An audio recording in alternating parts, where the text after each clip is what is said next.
So this Sunday, coming up, we will have Sister Rodriguez as our guest choir director. She's coming from the Thick Ministry over there at BBL Baptist Church. It's going to be a beautiful. So I attended church one Sunday and pastor said, all the ladies stand. He was doing something pertaining to the ladies. And when I look around, everybody was standing. Mark you, I attend one of those large church. And I was like, where are the men in the church? Yeah. So I want to know why men don't go church. Or if they go church, which church are going?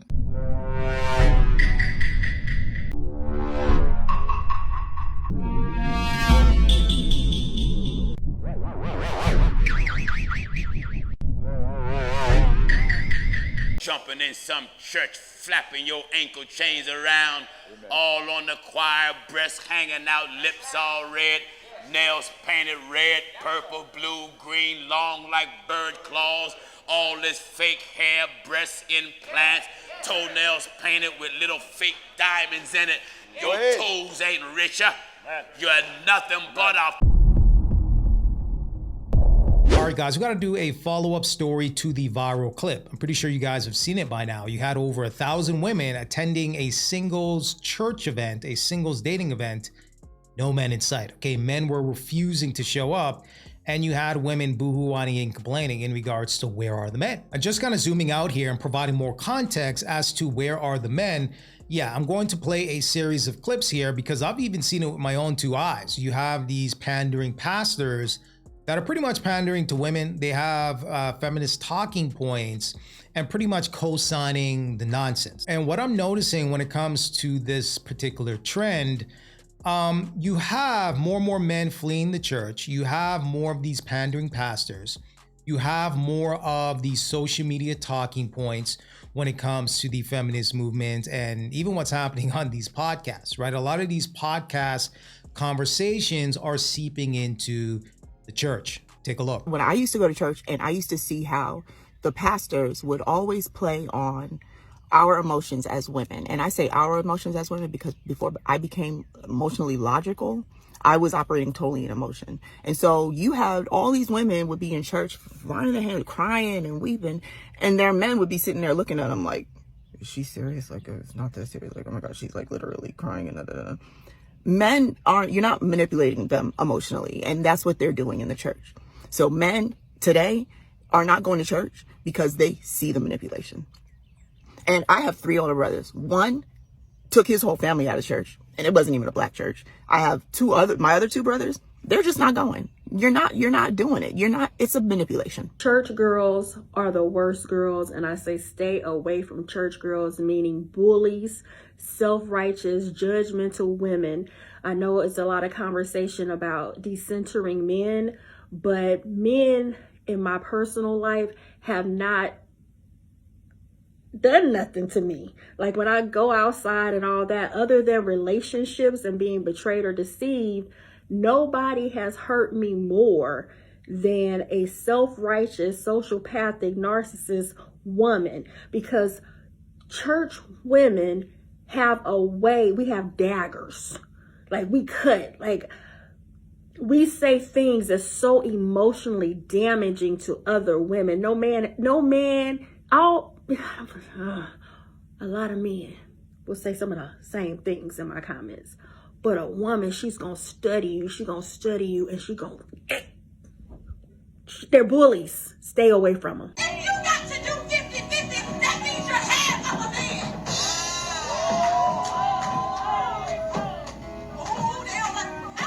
And this is exactly why God said women need to be silent in the church. Because, girl, what? She proceeded to say she wished there was more men in this congregation today. And, ooh-wee. If any man is following behind a woman to lead him to Christ, he is going to be led straight to hell. Let's not forget, God set up Adam first, and then Eve came along. Women are too emotional. They don't think logically, and then you get people like that up there in the pulpit. If she was doing her Titus 2 thing, it might have been a little different situation, but she was actually looking to be teaching men. And sis, that is all out of order. Women cannot be pastors. Show me one woman who was ordained by God to be a pastor, an elder, a bishop, anything like that. In fact, in 1 Timothy 2:11 and 12, it says women need to be silent in the church. Learn in silence, and to not usurp authority over a man. So you women, pastors, preachers, bishops, deacons, whatever y'all is, y'all better repent. You have this woman pastor, okay, this woman preacher talking about 50-50, right? Having social media talking points in church, right? Trying to bash and shame men as she's preaching, okay? You can't make this stuff up. Now, I do want to take a look at the comment section here. First commenter says, she's preaching from social media. She's preaching from social media, chapter 2, verse 8. Next commenter says, my wife is a pastor. Now somebody responds here and says, you are the wife. Got him! Next commenter says, with her pants suit on. What a joke. Next commenter says, what happened to Proverbs 31? Not to mention you have some of these modern women leaving little to nothing to the imagination, right? Some of these outfits are ridiculous. It seems like they just came from the club. They were partying all night. Okay, Don Julio, hookah and crab legs, go-go gadget crab leg. And they came from the club, right, to church, right, to church. I'm just saying, right? You got Hennessy on their breath and, you know, they're leaving little to nothing to the imagination. Okay, you're seeing their whole birth canal.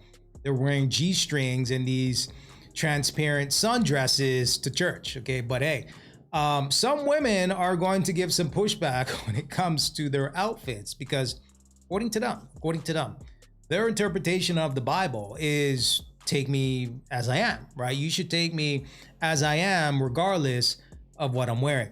Take a look. Hey guys, happy Sunday. I'm on my way to church. I'm going to the 12:30 service today. Yes, I'm dressing down. Normally I dress up, but you know, you come as you are. It's okay to dress down every once in a while. And of course I have to smell good. I'm spraying my new perfume that I love so much, Pink Blush. Hopped in the car, now I'm headed towards church. You have to be on time at this church. What the fuck are you wearing? Shut up. That's church? Okay, Okay. My sister just said that I look like a slut. Yeah, to church? Why would you wear that? Really? Is this really slutty? Everybody is welcome in the house of the Lord. Everyone's welcome. Even the sluts. Especially the sluts. Can we talk about Jada's church outfit? Because at first I was like, at least she went to church. But then I said, wait a minute. We don't settle for the low when it comes to God. Because Come As You Are was created for people who really did not have the money to go out and buy church clothes. People wanted to make sure that they were comfortable and knew that they could still come to church. But for those of us that have the means and the money, it's more reflective of the energy, I believe, that we have for God. Because someone like Jada, I have seen say that she has prepared for a month for a birthday outfit, for an event. So why is it when it comes to going to church, we can't put that same effort into making sure we have a skirt that's closer to the knee than to the butt? How hard is that to make sure that you know, are looking like you are going to somebody's church? Why make God conform to you instead of you conforming to God? I don't understand that, you know. And again, it'd be different if you was carrying it that way at the club and at these celebrity events, but no, you make sure you conform to their dress codes. Why for church is it, yeah, just take me as I am? If you have the means and the Lord has given you the means, why can't you put on some decent clothes for him?